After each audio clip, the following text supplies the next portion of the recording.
Here's a Selmer Truvoice 15 amplifier, probably made about 1950 or soon after the Second World War, early 50s. Anyway, I'm going to be talking about this amp in depth and showing how it works. I'll be describing the circuit inside. So for all the technically minded people, there'll be a lot of detail. But for other people, if they're just interested in seeing how this amp sounds, you can fast forward to the end of the whole video, where I'll be playing a guitar through it and seeing how it sounds. Now, there are not many of these amps around, but Selmer Truvoice of London. Now, I did find a couple of ads online and some information about this amp.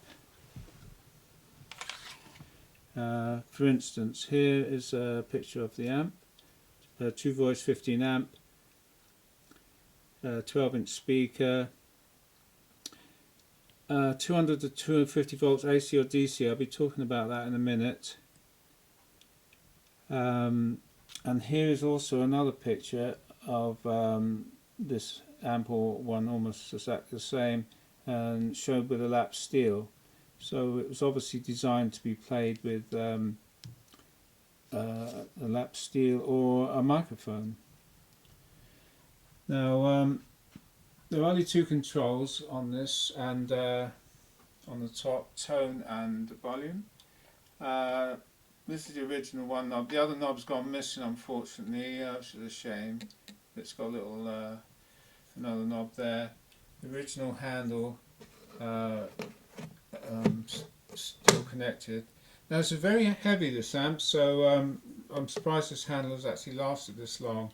It's quite a nice, strong construction, not flimsy like a lot of amps in those days, and so it should have a nice solid resonance free. Turning it round,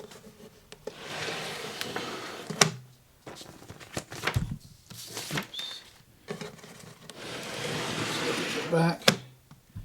Now, normally there was obviously there was a back panel on this. There's got a little clip here that went on the back of this, but things that are removable from amps are used by people in groups, and that always go missing. So it's not a good idea to have a removable back panel, which is gone. Anyway, the chassis inside is still connected. All the valves inside here are fully protected by this metal chassis, so even though it's got no back on it, it's still pretty well protected. Original speaker, lovely big 12-inch Goodman's Audium 60, 15 ohms, 15 watts. Original speaker, and it looks pretty good condition. Now, on the back you've got a couple of sockets. You've got an input here, high impedance, input low impedance, and a main switch on off, and a 200 to 220 or 230 to 240 volt switch. Now the two inputs here, low impedance would be for microphones. Generally they were all low impedance in those days, and they were also very low output, and so that'd be transformer coupled to boost the gain a bit from the microphone. High impedance will be for a pickup from the lap steel. Now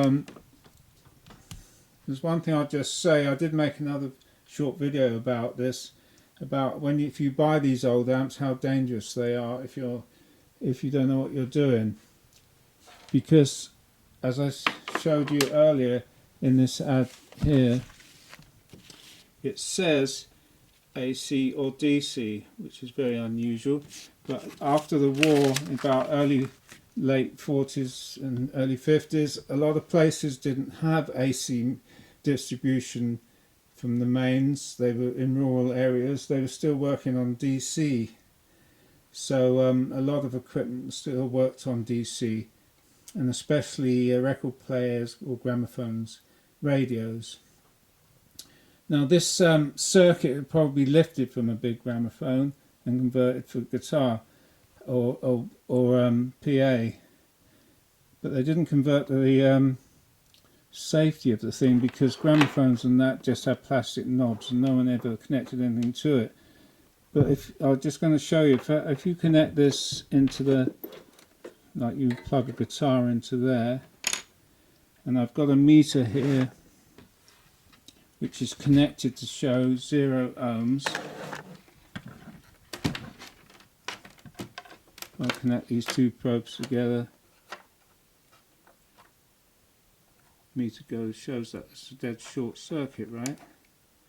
Now this is the mains plug here, and if you plug the mains into the wall, I'll connect that to this one pin on the main socket, and then I'll connect it down here to the guitar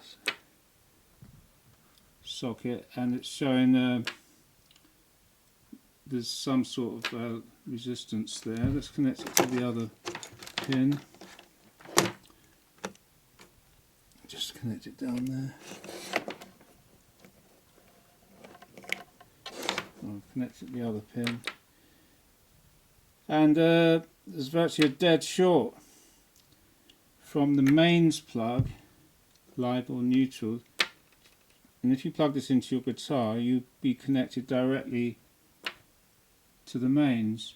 And if this plug was wired back to front, and the neutral and live have been wired by someone back to front, or socket wired back to front, and wherever you're plugging it in, you could have the live connected directly to your guitar. And that is because this is designed to work on DC as well as AC, and DC meant they couldn't use a transformer. So if you buy these old amps, you just can't go and plug it in. You can electrocute yourself if you then went and grabbed hold of something that was connected to earth. This mains lead here is actually only a 2-wire, live and neutral. There's no earth goes to these things, because they couldn't earth it, because one side is connected to neutral, and you can't earth them. But you can get round it, as I've explained in the other video. If you look about, you use an isolating transformer, which will act like a mains transformer that you'd find in a modern amplifier. It actually isolates the mains from the whole thing. Anyway, that's very technical. I will be describing that in depth. You can skip through it all and go to the sound test at the end, because this could be quite a long video. Because there's an awful lot to talk about, the valves and how the circuit works and everything. So anyway, that's the start of the video, and I'll be carrying on with a look inside at the chassis next.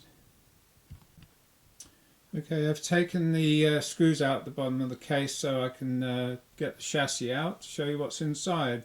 So just laid it on its back. And there's a nice little row of very big valves inside, which are not the sort you normally see in an amplifier these days, and can be a bit daunting, wondering what they all do. So I'll show you quickly for technically minded people again. Otherwise you can skip forward through all this stuff if you want to find out how it sounds at the end of all this.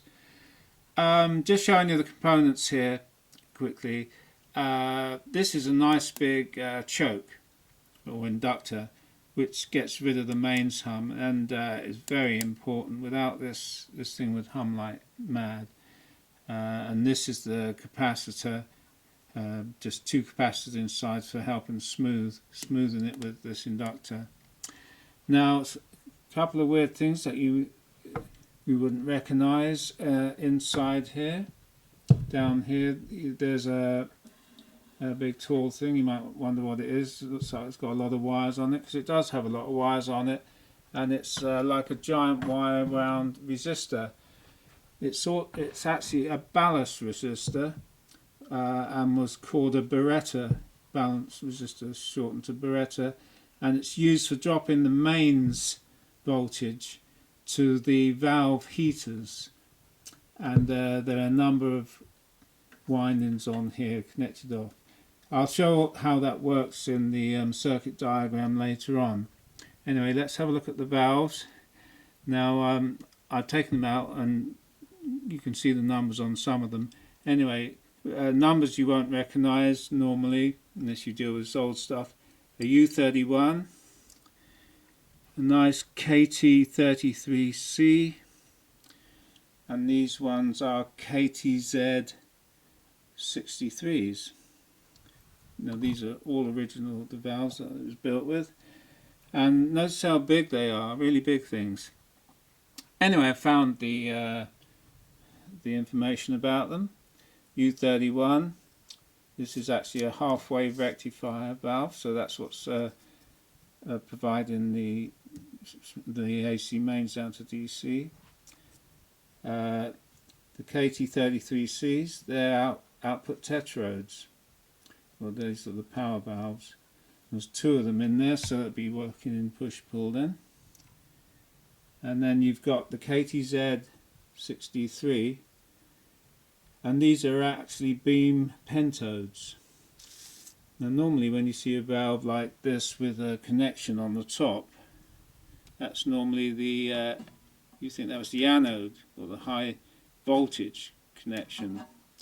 And looking at these two, one of them's got like a screen around it and one hasn't. The reason why is that they're not anodes. These are actually the control grids on the top of these valves. And this, when I show you the circuit later on, this is the first valve in the chain. So as the low signal goes in there, and that's why it's got a little screen to help keep any noise off of it getting in, interference. This one is the next stage. So this one frees and comes into here, so they didn't need a screen on the cap because the voltage is much higher. Then these are the two push-pulls, rectifying valve, and inside I'll show you when I turn the chassis over in a minute. The output transformer for the speaker is mounted inside the chassis. Now just a quick look at the specification of some of these things. This output KT33C, I did find some information about this from actual manufacturer who made the valves. They've got circuits, like most of these circuits were from manufacturers' suggestions. And here we've got a push-pull working at well, they got the 235 volts. I doubt if this works quite so high, but the output 14 watts, so that's pretty good. So if this amp can get anywhere near 14 watts, it's going to be quite loud. Now just another thing I'll show you, you might recognize these other valves. So the massive U31 these days would be replaced by something like a GZ34. This KT33C would now be replaced by an EL84, and the this is actually a beam pentode, would be replaced by an EF86. So you can see from 1950s the size reduction doing the same job. In fact, this EF86 will have more gain than these. So that's the size of that one. Those massive valves there are replaced by this little EL84.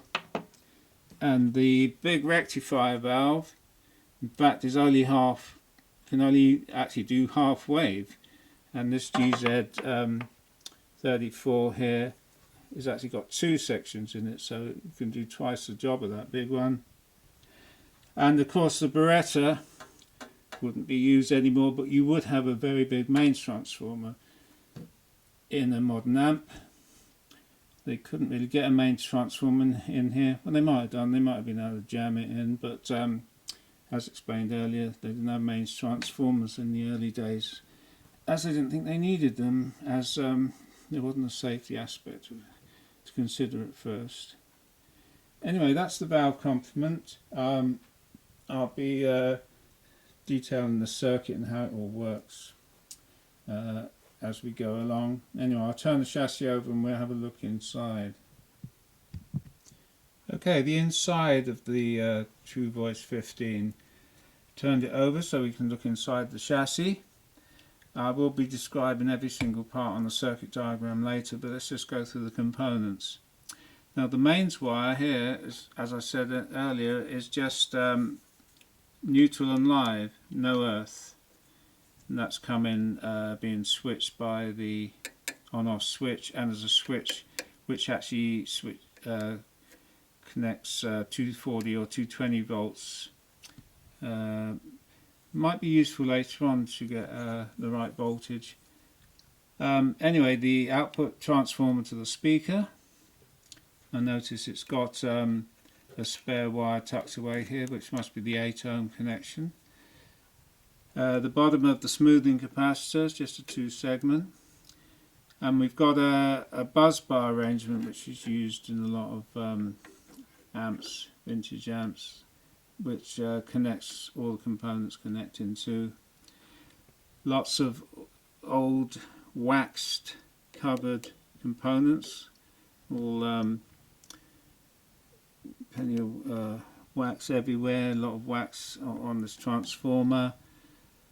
Now you've got a little transformer here, and these are the 2 power valves down there. So this connects to them. So this is obviously a push-pull transformer to push-pull the signal to the 2 valves, rather than using a valve like we do in these days, modern days. They use the push-pull transformer, which you feed in the signal here, and it phase inverts it to the other, which is quite neat. And this is actually a little feedback from the speaker, so it's got a lot of feedback from the speaker, which may or may not be a good thing for the sound. We'll investigate that later. There's a bulb there which shines through a tiny little plastic window down there. There, the input sockets. Now the high Z and the low Z, as I explained earlier. Now here's the low Z one, it's a low Z microphone. Comes to transformer here, which is impedance couple and voltage multiplier. Probably gives it about 100 times a boost in signal.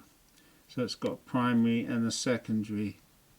Now in fact that feeds out of there into the high Z input. So and then the high Z has gone down to the first valve, pentode.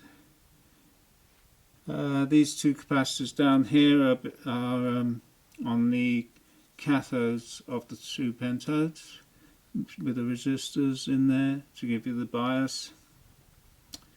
Here's another smoothing capacitor. That's the smoothing for the preamp stage. It's only 8 microfarads. And it's probably going to have to be replaced. This cable goes up to the 2 pots. Just can't see them inside, just underneath there. Got the 2 pots, tone and vol. And there's a few components knocking around here. I looked at them earlier, and I think it's an added modification. I'm pretty sure they never built this amp with these in. I don't know why they've been put in, because I reckon that capacitor there connected down to here with that original lovely radio spares in big writing. And I think these have been added. It certainly looks like it's been added. It looks a bit of a bodge.